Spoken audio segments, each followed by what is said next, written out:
आपल्याला निवडणुकांना सामोरं जात असताना महायुतीच्या माध्यमातून ह्या निवडणुका लढवायच्या आहेत आणि त्या दृष्टीने योग्य असं मार्गदर्शन आदरणीय एकनाथ शिंदे साहेबांनी केलेलं आहे। त्याचबरोबर पक्ष संघटना मजबूत होण्याच्या दृष्टीने काय काय केलं पाहिजे त्याचं सुद्धा योग्य ते मार्गदर्शन आदरणीय मुख्य नेते एकनाथ शिंदे साहेबांनी केलेलं आहे। सर, तुमच्या महायुतीची तयारी करायची की काय सोबळाची? त्यांनी महायुतीच्या संदर्भात निर्देश दिलेले आहेत। जाहीर भाषणामध्ये जे त्यांनी सांगितलं तेच पक्षाच्या बैठकीमध्ये सुद्धा सांगितलेलं आहे। सर, तुमच्या या मेळाव्यावरती ठाकरे गटाकडून टीका करण्यात आलेली आहे की पैसा फेको तमाशा देखो, अशी थेट टीका तुमच्या मेळाव्यावरती करतात। टीका करण्याच्या व्यतिरिक्त ते काहीही करत नाहीत। नेहमीच त्यांच्या मेळाव्याच्या दुप्पट तिप्पट संख्येने कार्यकर्ते इथं जमतात आणि आपण बघितलं की एवढं 10 वाजेपर्यंत कार्यक्रम सुरू होता, लोक बसून होती आणि त्यांच्यामध्ये उत्साह होता आणि हाच उत्साह आणि केलेली कामं ही आम्हाला विजयाप्रत घेऊन जातील। मात्र दुसरीकडे पाहायला गेलं तर त्यांनी ऑपरेशन सिंधूवर देखील प्रश्नचिन्ह काही उपस्थित केलेलं आहे, तर त्याकडे तुम्ही कसं? जर स्वतः बाळासाहेब असते तर त्यांनी हे सहन केलं असतं का, ह्याचा विचार आपण केला पाहिजे।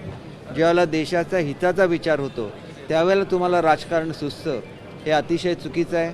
यांनी केलेल्या वक्तव्याचा वापर हे पाकिस्तानमधली मीडिया करत असते, आपल्या विरोधातली मीडिया करत असते, याचा विचार केला पाहिजे। आपण आपल्या देशाचा अभिमान बाळगला पाहिजे आणि त्या दृष्टीने ही केलेली वक्तव्य फार चुकीची आहेत आणि ज्या वेळेला देशामध्ये दहशतवादी हल्ले होतील त्यावेळेला निश्चितपणे अशा कारवाया केल्या जातील याची ग्वाही पंतप्रधान महोदयांनी दिलेली आहे आणि तसं ते करतील याची खात्री भारताच्या जनतेला आहे। उद्धव ठाकरेंनी आजच्या मेळाव्यातून अप्रत्यक्षरित्या पुन्हा एकदा राज ठाकरेंना साथ घातलेली आहे की जनतेच्या मनात जे आहे तेच मी करेन असं ते म्हटलेलं आहे। काय वाटतं, राज ठाकरे देतील उद्धव ठाकरेंना साथ?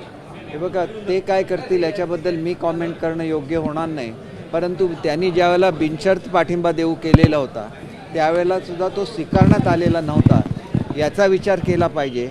आपला ज्यावेळेला स्वार्थ असेल त्यावेळेला बिनशर्त दिलेला पाठिंबासुद्धा नाकारायचा आणि आपण ज्यावेळेला अडचणीत असू, आपली लोक ज्यावेळेला सातत्याने पराभूत होत असतील त्यावेळेला मात्र त्यांना राज ठाकरेंची आठवण येत असेल तर याबाबत काही निर्णय घ्यायचा शेवटी राज ठाकरे साहेबांचा प्रश्न आहे, ते योग्य तो निर्णय घेतील याचा आम्हाला खात्री आहे। तुमचे नेते गजानन कीर्तिकर यांनी म्हटलेलं आहे का 2 सभा वेगवेगळ्या पार पडल्या आरोप प्रत्यारोप, मला वाईट वाटतंय, दोन्ही शिवसेना आता एकत्र येणं अपेक्षित आहे, मी पुढाकार घेईन।